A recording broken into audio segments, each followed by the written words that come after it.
আসসালামু আলাইকুম।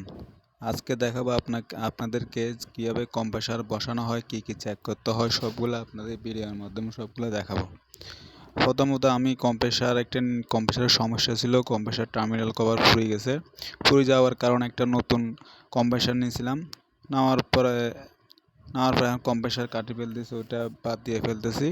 এবং বাদ দেওয়ার পরে 5 কাটি গ্যাস আউট করে ফেলতেছি। আউট করার পরে সবগুলো যাচাই বাছাই করতেছি এবং কেবিলের এগুলো দেখতেছি কেবিলে ঠিকঠাক আছে কিনা, কারণ কেবিলে জাম থাকলে তো কম্প্রেসার সমস্যা হবে। কেবিলে ঠিক আছে, আলাদার মতো সমস্যা নাই।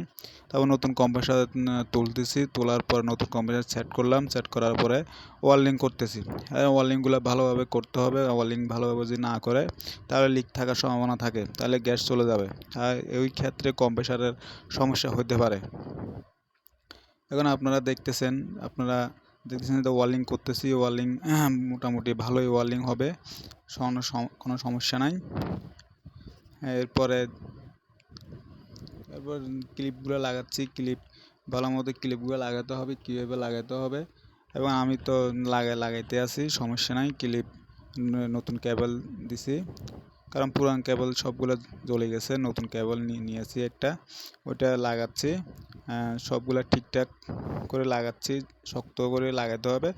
লুজ কানেকশন থাকলে তাহলে আবার টার্মিনাল আবার জ্বলে যাবে, আবার সমস্যা হবে।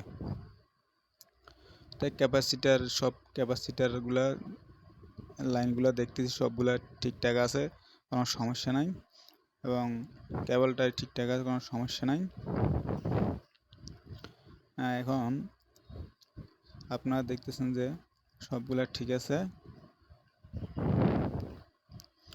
এরপর আমি বেগম করতেছি। বেগম তো করা লাগবে। বেগম না করলে তো আপনার ভিতরে বাতাস থেকে যাবে, বাতাসগুলা সমস্যা হবে। তাই বেগম দিয়া বাতাসগুলো টানে ফেলতেছি। বেগম যখন হয়ে যাবে তখন গ্যাস দিব। গ্যাস দিব 22 নম্বর গ্যাস। আর 22, ওটা আপনার রানিং প্রেশার থাকবে 50, স্টক প্রেশার 150 থাকবে। রানিং প্রেশার আমি দিচ্ছি। দেওয়ার পরে আমি লিকটা টেস্ট করব। যেহেতু আমি এখানে প্রেশার বেগম নিই নাই, আমি টানা বেগম নিয়েছি, তাই হালকা একটু গ্যাস দিয়ে লিক চেক করতেছি। লিকটা চেক করার পরে আমি পুরোপুরি গ্যাসটা আবার দিয়ে দিব।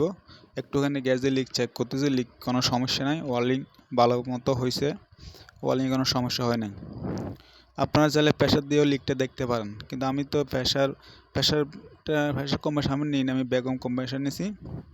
তো আমি হালকা একটু গ্যাস দিয়ে লিকটা চেক করতেছি, কোনো সমস্যা নেই, লিক ঠিকঠাক হয়েছে ওয়ার্লিং। তারপরে গ্যাস আরেকটু দিয়েছি। তারপরে গ্যাস 150 প্রেশার আছে, এখন অলরেডি পুরোপুরি গ্যাস আছে। তারপরে এসিটা চালু করলাম। চালু করার পরে মিটারটা নামতেছে। নামার পর দেখি অ্যাম্পিয়ারগুলো ঠিকঠাক আছে কিনা। অ্যাম্পিয়ার দেখতেছি, কিন্তু অ্যাম্পিয়ার 1.5 টন কম্প্রেসারে অ্যাম্পিয়ার 10 অ্যাম্পিয়ার অনেক বেশি নিচ্ছে। অ্যাম্পিয়ার নামার কথা 8.5, 7, 7.5, 8 এরকম। এখন এটা 10 অ্যাম্পিয়ার নিতেছে। জানি না কম্প্রেসার কি ভালো হবে না খারাপ হবে, সেটা আল্লাহই জানে। এখন এসিটা রানিং হয়েছে, চলতেছে। গ্যাসটা ঠিক আছে, গ্যাস ট্যাস দিয়ে দিচ্ছি। অ্যাম্পিয়ারও ঠিক আছে,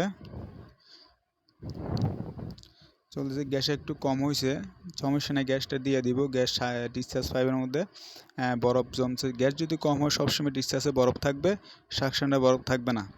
এটাই খেয়াল রাখবেন, ডিসচার্জে বরফ থাকবে। তাহলে মনে করবেন যে আপনার এসিতে গ্যাস কম আছে। তো আমার অ্যাম্পিয়ারটা একটু কম দেখাচ্ছে। এখন রানিং প্রেশার 50 থাকবে, এসিতে সবসময় রানিং প্রেশার 50 থাকবে। আর আমার ভিডিওটা আপনারা সবসময় দেখবেন। আরও ভালো ভালো ভিডিও আমি আপলোড করব, কোনো সমস্যা নাই। 50 রানিং প্রেশার সব ঠিক।